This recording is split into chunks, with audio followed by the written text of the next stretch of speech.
नाजरीन, रात की तारीकी में कुरम के करीब पाक अफगान सरहद पर शदीद फायरिंग का तबादला हो चुका है। किस मुल्क ने पाकिस्तान को एक बहुत बड़े हमले से रोका है, इसका भी इंकिशाफ हो चुका है। और इसके साथ साथ गुज़िश्ता 30 घंटों के दौरान जो है तीन बड़ी डेवलपमेंट्स हो चुकी हैं। और उसके बाद आने वाले दिनों में क्या कुछ होगा पाक अफगान सरहद पर, इस हवाले से अहम बड़ी डेवलपमेंट है आपके सामने रखेंगे। आज तारीख है 30 नवंबर 2025 और मैं हूं आपका मेजबान आकिल हुसैन बाकरी। हमारे चैनल को जरूर सब्सक्राइब करें और बेल आइकन क्लिक करके कमेंट सेक्शन में अपनी राय का इजहार लाजमी करें, क्योंकि आप लोगों की जो फीडबैक है नाज़रीन, हमारी वही असल ताकत है। नाज़रीन, रात की तारीकी में कुरम के इलाके में पाकिस्तान और अफगानिस्तान के दरमियान जो है शदीद फायरिंग का तबादला हो चुका है। और ये फायरिंग उस वक्त हुई है जब एक तश्कील यानी फितरतुल ख्वारिश का एक ग्रुप जो है वो पाकिस्तानी सरहद के अंदर दाखिल होना चाह रहा था। उसको रोकने के दौरान जो है बाकायदा ये फायरिंग का तबादला हो चुका है। और ये फायरिंग अफगान तालिबान यानी अफगान फौज और पाकिस्तानी फौज के दरमियान जो है बाकायदा ये फायरिंग हो चुकी है। और ये कुरम का जो एरिया है नाजरीन, पहले ये समझते हैं कि यार क्यों वो दाखिल होना चाहते थे, ये हम बाद में बताएंगे। लेकिन ये आपको जानना बहुत ज़्यादा ज़रूरी है कि जो कुरम का एरिया है ये पहले यहाँ से अफगान तालिबान अपने जो प्रोक्सी है, उनकी जो टीटीपी के जो शरपसंद जो नासिर है, वो अफगानिस्तान की सरजमीन से पाकिस्तान में आसानी के साथ जो है कुरम के इस पट्टी से आराम से दाखिल हो जाते थे। और पाकिस्तान में बिलखसूस खैबर पख्तूनख्वा के मुख्तलिफ इलाकों में वो मुख्तलिफ कार्रवाइयाँ सिक्योरिटी फोर्सेस के खिलाफ करते थे। और मुख्तलिफ इलाकों में ये हमले और धमाकों में भी बराह रास्त यहाँ से आने वाले ये टेररिस्ट मुलविस थे। अब पाक अफगान कशीदगी के बाद जो है बिलखसूस सीज फायर के बाद जो है पाकिस्तान की जानिब से अफगान सरहद के करीब जो है ड्रोन्स के जरिए जो है मॉनिटरिंग का आगाज तेज हो चुका है। और इस कुरम की जो पट्टी है पाक अफगान सरहदी, इस एरिया पर जो है पाकिस्तान की जानिब से बाकायदा ड्रोन्स के जरिए जो है यहाँ मॉनिटरिंग की जाती है और सिक्योरिटी पाकिस्तान की जानिब से सख्त की गई है। और यहाँ वक्तन फवक्तन जो है बड़ी तेजी के साथ पाकिस्तान जो है ये फोर्सेस की जानिब से देखा जाता है कि कोई तश्कील यानी ग्रोह जो है वो पाकिस्तान में दाखिल होने की कोशिश नहीं कर रहा है। तो उसी दौरान ही इस मॉनिटरिंग के दौरान जो है यहाँ ड्रोन सर्विलेंस के दौरान जो है ये इंकशाफ हुआ कि एक तश्कील यानी खारिजियों का एक मखसूस ग्रुप जो है वो पाकिस्तान के अंदर दाखिल होने की कोशिश कर रहा है। उसी दौरान सिक्योरिटी फोर्सेस की जानिब से एक ऑपरेशन का बाकायदा आगाज किया गया और उनको रोकने के लिए, उनको उनके इंजाम तक पहुंचाने की कोशिश जब की गई तो अफगान हुकूमत यानी अफगान जो फौजी थे उनको अंदाजा हुआ कि जो तश्कील है इसको रोकने के लिए ऑपरेशन का आगाज हो चुका है। उन्होंने उससे ध्यान हटाने के लिए सिक्योरिटी फोर्सेस के ऊपर जो है अफगान जो फौजी हैं उन्होंने फायरिंग करना शुरू कर दी। बस उसके बाद जो है पाकिस्तान और अफगान जो फौजी हैं उनके दरमियान शदीद किस्म की फायरिंग का तबादला हुआ। और ये फायरिंग वक्फे वक्फे के साथ जो है 3 घंटे तक ये फायरिंग का सिलसिला जारी रहा। और उसी दौरान कहा जा रहा है कि बाकायदा सिक्योरिटी जराये के मुताबिक के तकरीबन 8 दहशतगर्द जो तश्कील की शक्ल में पाकिस्तान दाखिल होना चाहते थे उनको सिक्योरिटी फोर्सेस ने अपने इंजाम यानी वासिले जानदम करने में कामयाब हो चुके हैं। और इसके साथ साथ जो अफगान तालिबान की जो पोस्ट थे, चेक पोस्टों पर पाकिस्तान की जानिब से शदीद फायरिंग के नतीजे में उनको शदीद नुकसान पहुंच चुका है।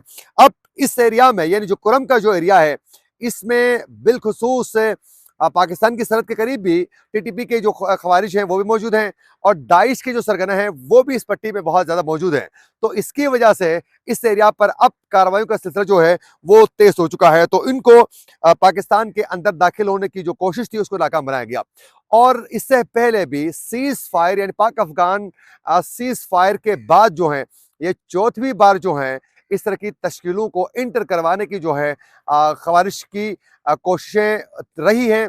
लेकिन जिसको सिक्योरिटी फोर्सेस ने ड्रोन मॉनिटरिंग के जरिए जो है उसे नाकाम बनाया है। तो ये एक बहुत बड़ी डेवलपमेंट है, वरना वो पाकिस्तान में दाखिल होने के लिए कोशिश कर रहे थे। अब वो दाखिल असल में इसलिए होना चाहते हैं कि वो दाखिल होने के बाद जो है नंबर एक केपी के अंदर जो है वो बड़े लेवल पर हमले करना चाहते हैं और अपनी जो टीमें हैं उनको मजीद स्ट्रॉन्ग करना चाहते हैं, जिसमें वाना और इसके वजीरिस्तान का एरिया है, तीरा का एरिया है, कुरम का एरिया है।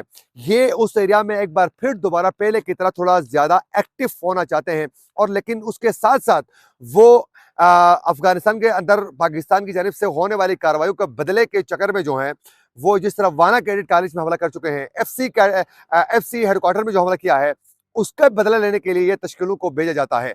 और आज ये जो एफसी हेडक्वार्टर पर होने वाले हमले की भी एक बड़ी डेवलपमेंट ये सामने आ चुकी है नाज़रीन कि वो जो दहशतगर्द थे उनके हवाले से नादरा को डेटा भेजा गया था, जिसमें आज कंफर्म हो चुका है कि उसमें मुलविस जो थे बराह रास्त वो जो अटैकर जो थे तीनों वो अफगान शहरी थे, कंफर्म हो चुका है। और 100 से जायद जो हैं इसमें लोगों को गिरफ्तार किया गया है और उनसे तफ्तीश इस वक्त जो है वो जारी है, क्योंकि यहाँ से खुदकश जैकेट खरीदा गया था उसके ऊपर भी बात हो रही है, फिर जो इस्लामाबाद में हमला हुआ था उसके ऊपर, और फिर साथ साथ एफसी हेडक्वार्टर पर होने वाले हमले पर भी जो है कोशिश तेज की जा रही है।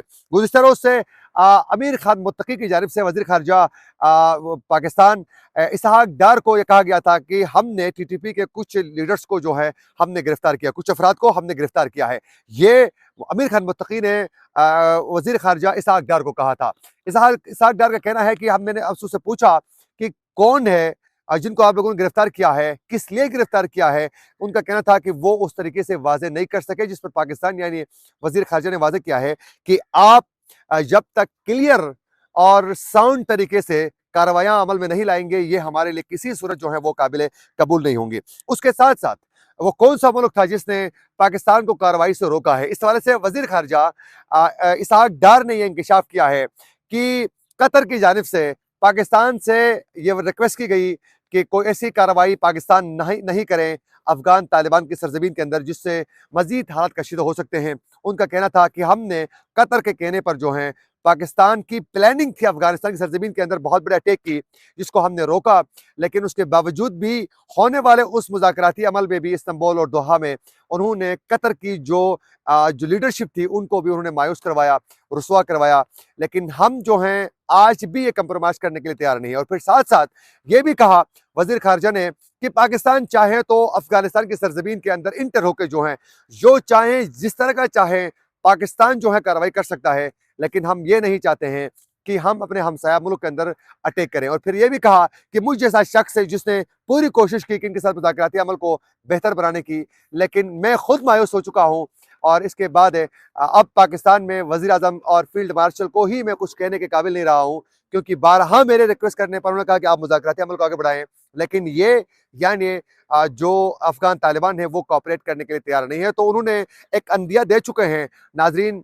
गुज़िश्ता 30 घंटों के दौरान जो बड़ी डेवलपमेंट 3 हो चुकी है, उसमें एक तो DGISPR की प्रेस कॉन्फ्रेंस थी जिसमें उन्होंने वाज़ेह किया कि पाकिस्तान कंप्रोमाइज़ कोई नहीं करेगा और आप यानी तालिबान जो हैं वो सबसे ज़्यादा अमन तबाह करने में इनका किरदार है। उसके बाद वज़ीर ख़ारजा इसहाक डार की प्रेस कॉन्फ्रेंस है और फिर इसके साथ साथ ताजिक के हुक्काम की जानिब से अफगान तालिबान पर जो प्रेशर बिल्ड किया गया है, चीनी शहरियों की हलाकत पर जो है, ये 3 बड़ी डेवलपमेंट होने के बाद जो है पाकिस्तान की जानिब से जो इशारों में कहा गया है कि आने वाले दिनों में अफगान सरजमीन के अंदर जो है बहुत बड़ा अटैक जो है वो होने के इम्कानात बहुत ज़्यादा हैं।